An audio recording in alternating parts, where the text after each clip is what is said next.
네, 시청자 여러분 안녕하십니까? 경남 지역 이슈를 전문가와 함께 심층 분석하는 시간 헬로 이슈 토크입니다. 오늘은 정치권 소식 들여다보겠습니다. 21대 국회 개원 이후 각 의원들의 1호 법안이 국민들의 관심을 받고 있습니다.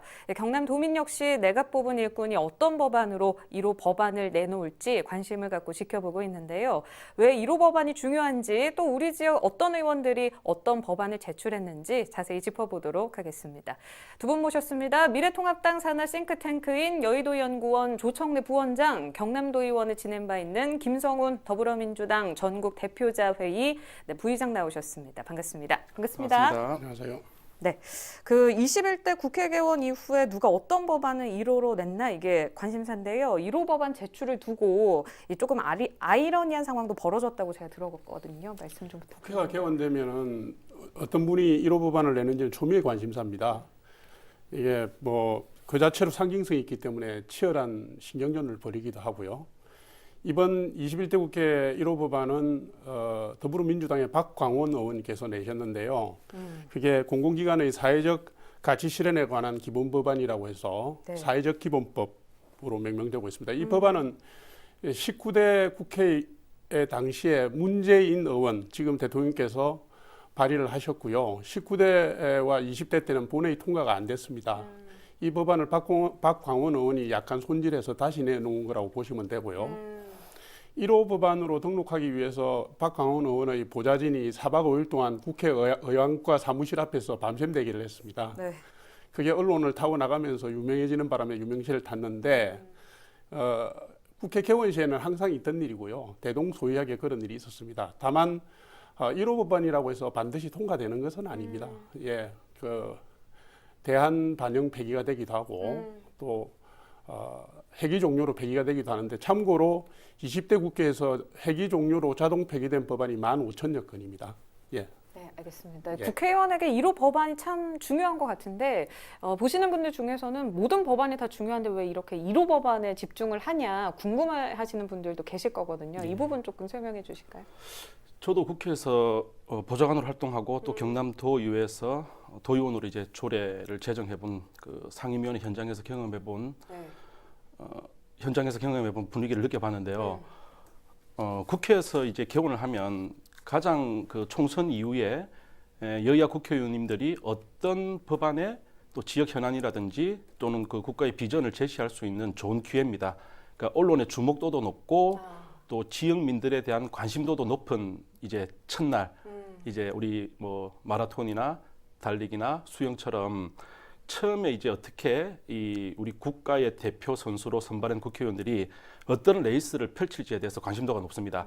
그래서 국회 이제 의안 접수처에 보면 3박 4일 동안 이제 미리 줄 서서 밤도 이제 제일 먼저 이제 법안을 제출하기 위해서 이제 대기도 하고 그런 좀 진풍경이 연출이 되기도 합니다. 그래서 국민적 좀 그런 관심도가 높은 또 21대 국회에 대한 관심도가 높기 때문에 특히 1호 법안에 대한 관심도도 높고 우리 경남도 지금 우리 그 대통령이 계시는 곳이고 이런 곳이다 보니까 또 여당에 대한 또 기대도 높기 때문에 이 부분에 대해서 1호 법안에 대해서 국민들이나 경남도민들께서 많은 좀 관심을 가질 것으로 생각이 됩니다. 네, 이런 맥락을 쭉 이어가서 보면 경남 지역 국회의원들 1호 법안도 눈에 띄거든요. 간략하게 이 부분 먼저 짚고 뒤에 분석을 좀 해보도록 하겠습니다. 1호 법안 어떤 것들이 제출이 됐습니까? 국회에 보면 제출된 법안을 알려주는 시스템인데 국회 의안정보 시스템이라는 게 있습니다. 그걸 제가 어제 열어봤더니 지금 21대 국회 출범하고 난 뒤에 약 500건에 가까운 법안들이 벌써 등록이 되고 접수가 됐더라고요.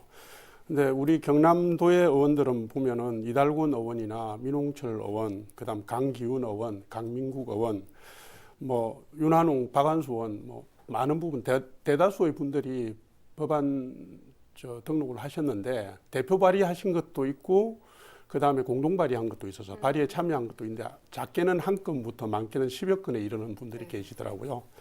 근데 우리 지역과 관련해서는 주목할 만한 것은 탈원전 피해 보상 등 지역 기업 보호 관련 있고요. 그다음에 신종 코로나 바이러스 감염증 때문에 어려움을 겪고 있는 소상공인을 비롯한 취약계층 지원 관련 법안 등 지역 현안 법안들이 주종을 이루고 있습니다. 김해을의 김정호 의원 같은 경우는 지방자치법 일부 개정안을 냈는데 그거는 특례시 요건을 행정안전부 요건보다 낮춰서 비수도권 지역은 인구 한 50만 이상으로 하자는 그 법안을 내셨어요. 약간 눈길을 끌었습니다. 네, 예, 이 관심 있게 부분 봤습니다. 자세히 네. 다음에 조금 짚어보도록 하겠습니다. 김 부의장께서는 도의원 시절의 지역구가 양산시였습니다. 그렇습니다. 또 양산시 을 의원이 지금 차기 대권 주자로 총선에서 주목받은 김두관 의원이거든요. 예. 1호 법안이 역시 주목을 받을 것 같은데 아직 뭐 특히 딱 소식이 들리지는 않고 있거든요. 우리 또 김두관 의원님이 또 저희 지역에서 또 정치 활동하고 계시다 보니까 여러 가지 또 그 주변에 우리 보좌진들하고 또 소통할 수 있는 기회가 있는데 앞서 말씀드린 바와 같이 지금 우리 경남에 지금 16석 중에서 12석이 지금 미래통합당이고 우리 경남에 김해 2석, 그다음에 양산에 1석에서 네. 3석은 우리 여당인 민주당이 지금 갖고 있는 상황이고 무소속 우리 김태호 의원이 또 무소속으로 지금 갖고 있는데 네. 김두관 장관님에 대한 그런 기대가 지역 저희 양산 안에서 상당히 좀 이렇게 높죠. 높은 상황입니다. 그래서 제가 좀 보좌진들과 의논을 나눠보니까 이제 좀 사실 이제 재선 반열이시고 또 이제 당의 어떤 그런 좀 이제 그 무게감이 있다 보니까 좀 개별 이런 개정안 중심의 법률보다는 이제 그 공동 발의 공동 발의 형태로도 어떻든 우리 그 참여할 수 있는 부분이 있기 때문에 좀 사회적 담론이나 우리 좀 큰 국가의 비전을 제시할 수 있는 그런 법률을 좀 검토하고 있다. 그러니까 이제 재정 법률 중심으로 그래서 조금 이제 속도와 하여튼 신중성, 신중한 예, 모습을. 사회적 공감대를 좀 마련하는 걸로 그렇게 이야기를 들었습니다. 알겠습니다. 반면에 통합당에서는 당 차원의 1호 법안을 발표했습니다. 말씀하셨듯이 코로나 위기 탈출 8대 민생 법안으로 의미를 부여했는데요. 경남 지역 의원들도 맥락을 같이 할 걸로 보는데 이 조 부원장께서 주목하시는 지역 통합당 의원 법안 1호가 어떤 건지도 궁금하거든요. 지금 말씀하신 것처럼 미래통합당이 21대 국회 당론 1호 법안으로 낸 것이 코로나19 민생위기 탈출 패키지 법안입니다. 네. 법안이 한 개가 아니라 여러 개 법안을 묶어서 코로나19로 피해를 입고 있는 소상공인이나 뭐 자영업자, 중소기업, 뭐 근로자 등을 지원하기 위한 법을 발의를 한 건데요. 네. 우리 지역은 사실은 코로나19로 인한 경기 후퇴와 소비 급감 뭐 이런 어려움뿐만 아니라 원전 산업 등 산업 기반 와해, 그다음에 지역의 주요 기업들이 해외로 이전해서 일자리의 역외 이전으로 나타나는 어려움들이 큰 지역입니다. 네. 이런 상황에서 제가 관심 있게 보는 우리 지역의 1호 법안은 창원 성산의 강기훈 의원의 이 법안입니다. 최근에 두 가지 법안이 관심을 끌었는데요. 탈원전 피해 보상 특별 법안하고 해외 진출 기업의 국내 복귀 지원을 위한 법률 개정안입니다. 네. 이 두 개 법률안을 발의하신 데 의미가 크다고 보는데요. 잘 아시지만 원전 산업은 우리나라가 세계 최고의 경쟁력을 갖고 있고 그다음에 미국 등 각국이 친환경 청정 에너지로 원전을 바라보고 있는데 단지 우리나라만 문재인 정부 3년 동안 탈원전 정책을 지속하다 보니까 이게 기반이 깨지고 있는 것이고요. 또 한 가지는 코로나19로 미국이나 세계 각국이 소재와 부품의 공급망 때문에 해외로 나온 공장들을 국내로 리턴시키는 정책, 리쇼링이라고 그러지 않습니까? 네. 그것을 하고 있는데 우리나라는 아직까지는 그것조차도 지원이나 구체적 방안이 미흡합니다. 바로 이 점에 착안해서 강기훈 의원이 두 가지 법률을 발의하고 제안한 것은 상당히 시적절하다 저는 관심 있게 보고 있습니다. 네, 강기훈 의원이 이슈토크에 나와서도 이 부분을 상당히 강조를 했기 때문에 보는 시청자분들께서도 어느 정도 알고는 계시거든요. 네. 하지만 뭐 말씀하셨듯이 현재 정부의 기조나 그리고 두산중공업 채권단 구조재편 방향성에서 봤을 때는 신한울 3, 4호기 재건설이 좀 희박해 보이지 않나 이런 생각도 드는데 네. 하지만 법안 내용에 있는 노동자 그리고 기업의 피해 보상 구제 관련해서는 꽤 구체적이고 또 설득력도 있어 보이거든요. 이 부분에 대해서 어떻게 보고 계십니까? 크게 보면 두산중공업은 문재인 정부에 조금 전에 제가 말씀드렸지만 탈원전 3년 때문에 3년 동안 수조 원의 적자를 보지 않았습니까? 그리고 현재 경영 상태가 매우 어려워서 경영 정상화를 위해서 최근에 보니까 1조 원의 유상증자를 추진하겠다. 그다음에 자산 매각하겠다. 그다음 인력 감축 및 재배치를 통해서 어떻게든 살아보려고 할 수 있는 건 다 하고 있는 것 같은데요. 네. 근데 제가 주목하는 것은 두산중공업 본사가 이 정도 어려우면 사실 두산중공업의 원전 산업을 뒷받침했던 2차, 3차, 4차 벤더들, 협력업체들은 뭐 자기를 방어할 수 있는 재원이나 뭐 자산이나 뭐 수단이 전혀 없거든요. 굉장히 어려울 겁니다. 그래서 네. 이 부분에 대한 이 부분이 우리 지역 경제에 미치는 파생 효과가 굉장히 크다고 제가 보고 있는 것이고, 그나마 두산중공업은 최근에 산업은행을 필두로 한 채권 단위 3조, 제가 알기로 3조 6천억 지원 결정을 했어요. 근데 이제 이 정부가 이 부분을 추진하면서 내건 조건이 에너지 사업의 방향을 개편하라. 그러니까 친환경 에너지로 옮겨타라. 이렇게 네. 원전사 지금 그 두산중공업의 매출에서 13% 정도를 차지하는 원전 사업을 줄이고 하지 말고 네. 옮겨가라는 건데, 그게 가스 터빈하고 풍력 발전, 뭐 LNG. 언론에 다 나왔습니다. 3D 프린팅 뭐 이런 건데, 지금 가스 터빈 같은 경우는 미국, 일본, 독일 같은 선진국들이 시장 점유를 다 하고 있는 상황이고요. 풍력은 사업 모델로서 아직 검증도 안 됐고 이렇게 뭐 금방 정착되기 힘듭니다. 기술 환경도 그렇고 노동 기술 인력을 충당하는 것도 그렇고. 근데 이제 이런 부분으로 옮겨 타는 데 걸리는 시간이나 재원도 문제지만, 그러면 지금까지 두산중공업의 원전 산업 부분을 뒷받침했던 협력업체들은 과연 같이 갈아탈 수 있냐 이거죠. 인력이나 예, 더 어려워지는 거고 망하라는 얘기 아니겠습니까? 그래서 제가 볼 때는 이 부분을 위해, 이런 부분들을 법률적으로 피해 구제하기 위해서 법안 발의를 하신 것 같아요. 최근에 신한울 3, 4호기 그 건설이 보류됨을 해가지고 두산중공업이 이미 그 사업에 투자를 했던 5천억 원이 보류돼서 묶여 있거든요. 그 5천억 원에 해당하는 부분도 협력업체들의 그 피해가 반영된 부분들도 있을 겁니다. 그래서 저는 법률적으로 이 부분들을 제도적으로 비록 여러 가지 한계가 있지만 추진해서 구제하는 것이 옳은 방향이라고 보고 있습니다. 알겠습니다. 창원지 지역에 큰 영향을 미칠 거라고 봅니다. 그럼 법안 실현되면. 통과는 좀 무난하게 이어질까요? 저는 무난하다고 보지는 않습니다. 왜냐하면 지금 176석을 가진 네. 그대 여당이 탈원 원전 산업을 축으로 하는 그 부분에 대해서 지원을 하기 만무하다고 보기 때문에 굉장히 답답하게 바라보고 있습니다. 네, 지역 뿌리 기업이다 보니까 조금 더 심도 높게 예. 네, 일이 좀 추진이 됐으면 하는 바람이 있습니다. 이제 김 부의장께 여쭤볼게요. 민주당 의원 법안을 좀 살펴보겠습니다. 우리 지역에서 말씀하셨듯이 총 3명의 민주당 의원이 당선됐습니다. 그중에서도 민홍철 의원의 1호 법안이 눈에 띄거든요. 이 예. 부분 좀 살펴주실까요?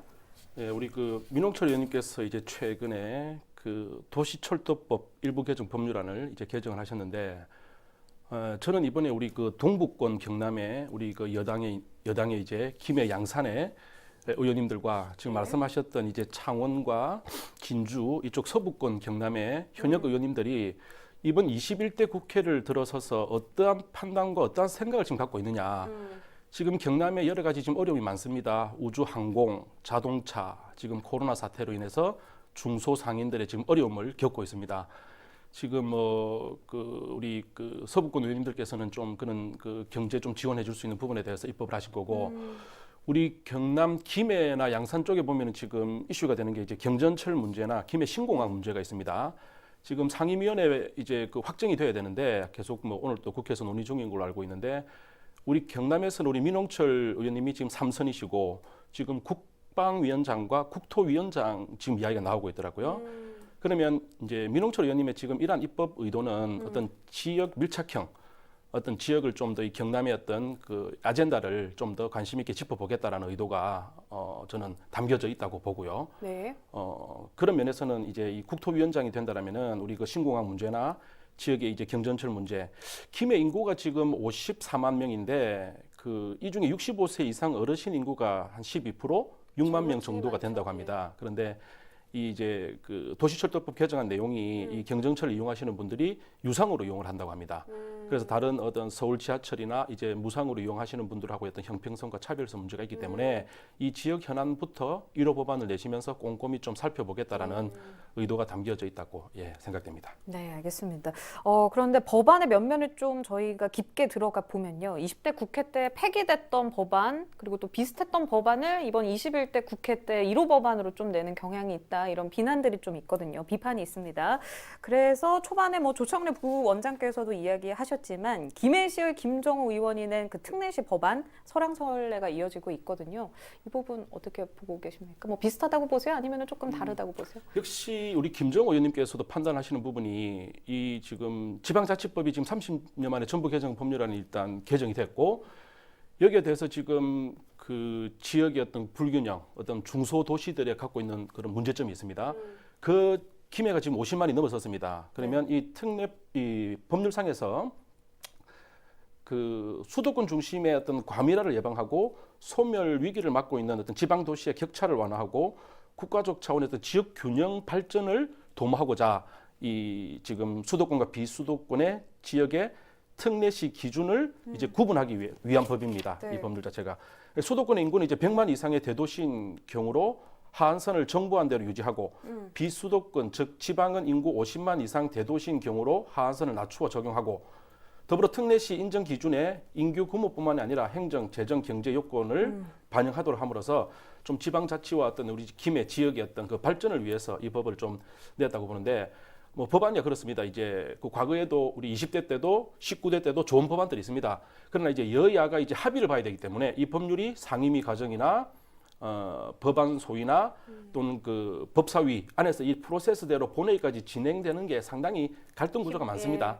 그럼 이제 지역 현안을 책임져야 되고 또 어떤 그 경남의 또 국가적 아젠다를 또 이렇게 제시해야 될 입장에서는 이런 법률들이 다수의 어떤 비난을 받고 있지만 김해는 우리 경남에 필요한 법이 아니냐. 이 아젠다는 좀 고민을 해볼 필요가 있다고 판단됐기 때문에 첫 법안으로 제출되지 않았나 생각됩니다. 네, 그랬는데 김정호 의원이 이 부분에 있어서 조금 다른 면을 보여서 구설수에 오르기도 했습니다. 그 민주당 소병훈 의원이 수도권 여러 발전을 위해서 규제를 완화해달라 이 법안을 냈는데 김정호 의원이 공동 발의한 게 원인이었거든요.